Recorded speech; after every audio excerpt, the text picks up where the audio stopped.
Hi students! This week we're going to continue our cultural geography conversations with a look at religion.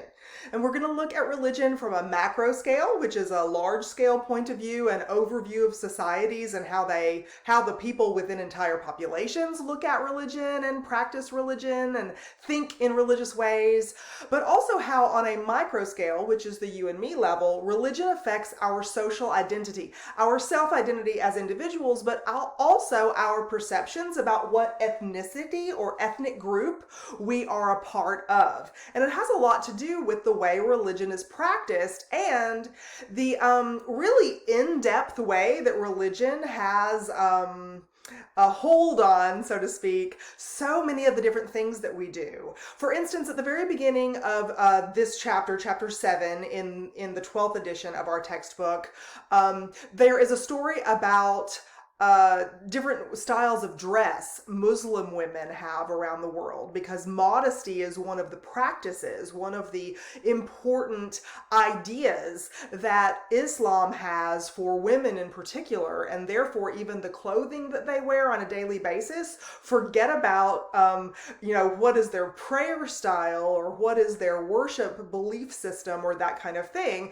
Just the daily norms and habits of the way people dress in public or in private is part of the belief system. It's part of the practice that people exhibit on in a daily basis in their daily lives. So religion is a big deal to individuals, whether you yourself consider yourself religious or spiritual at all. Religion is also something that we can address in looking at the state and in looking at society in general and in looking at government. So whether there is a belief system that includes the concept of a supreme being or a god or multiple gods, monotheism or polytheism, or even animistic religions, which look at spirit, kind of a spirit world, and everything on the planet, so to speak, having a soul or a spirit associated with it.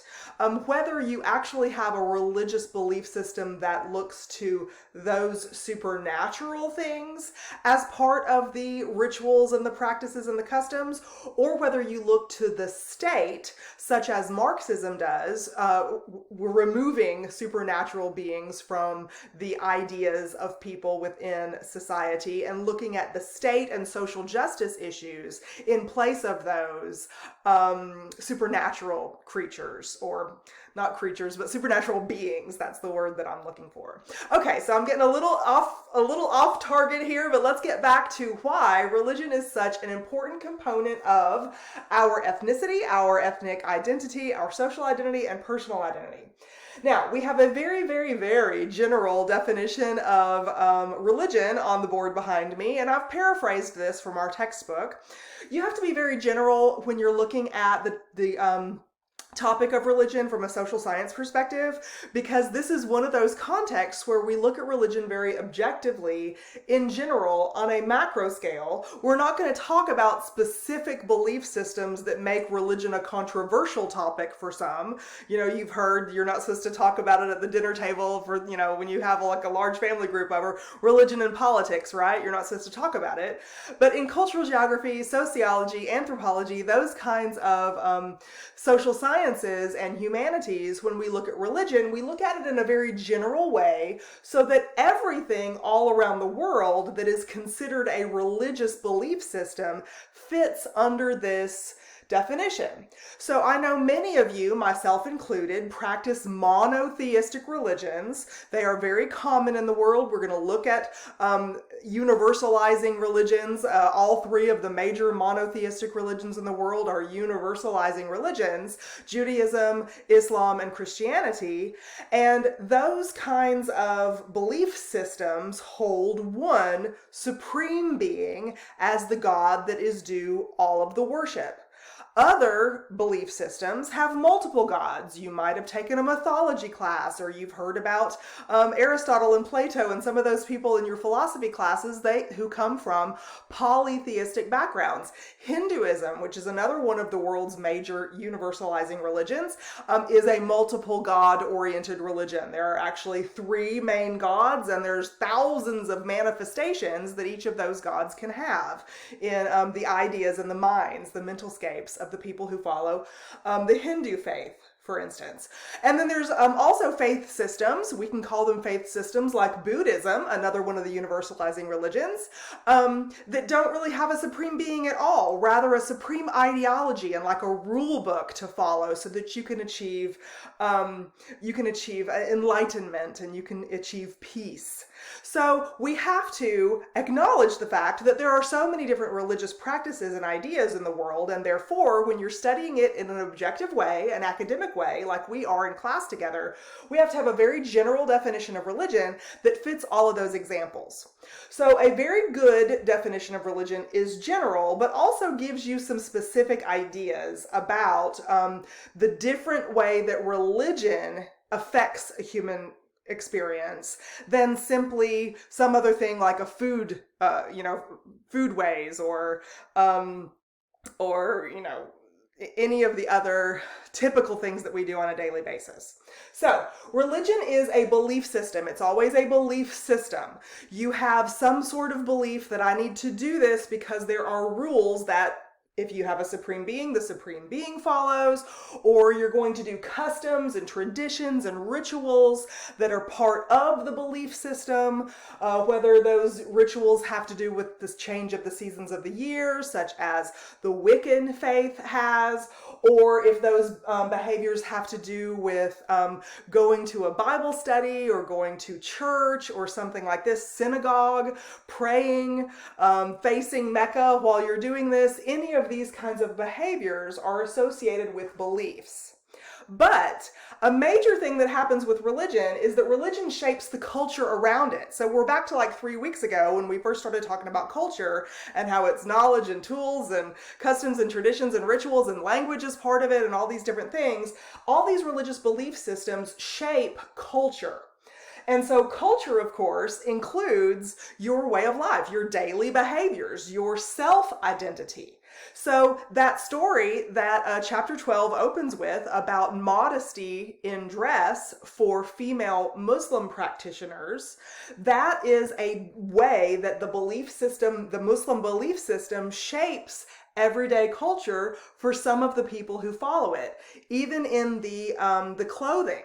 I mentioned food culture a minute ago. There are many different, in the Bible, the Old Testament of the Bible, there are many different explanations and rules and prohibitions about what you can and can't eat. Some of you in the culinary school have undoubtedly studied some of these things. Maybe you've had a chapter or two, maybe even longer than that, on what halal practices are or what kosher practices are in a kitchen, for instance. And these things are ways in which the beliefs and behaviors associated with religions affect culture. They shape culture. They shape the way in which people perceive reality for themselves. So this shape of culture has a special place in people's identity because usually the belief system has something to do with the ultimate end of our life. And I have the word ultimate in air quotes here and in real quotes on the board,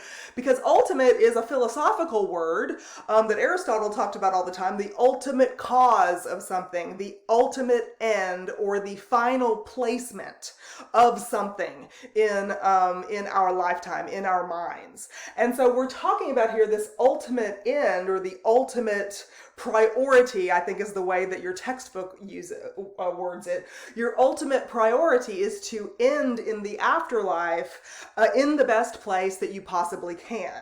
Whether that afterlife is something called heaven, something called nirvana, or simply having the peace of mind on your deathbed knowing that you were a social justice advocate in your life, that peace could be that ultimate end, whether your religion religion is actually the state apparatus, like French philosophers have talked about, or your religion is actually, one of the monotheistic religions, an animistic religion, or any of the lots of different types of religions, all of which are highlighted in chapter 12. Okay, so this ultimate end for our life is really one of the key things that is important about religion for human beings, because we are curious people and we want to know what purpose we have in life, whether we have served our fellow man in ways that promote social justice, whether we have followed rules that a creator has laid out for us so that we end up in heaven. Any of these ultimate ends in life usually are the motivation behind why we do the behaviors and follow the beliefs that we have to begin with.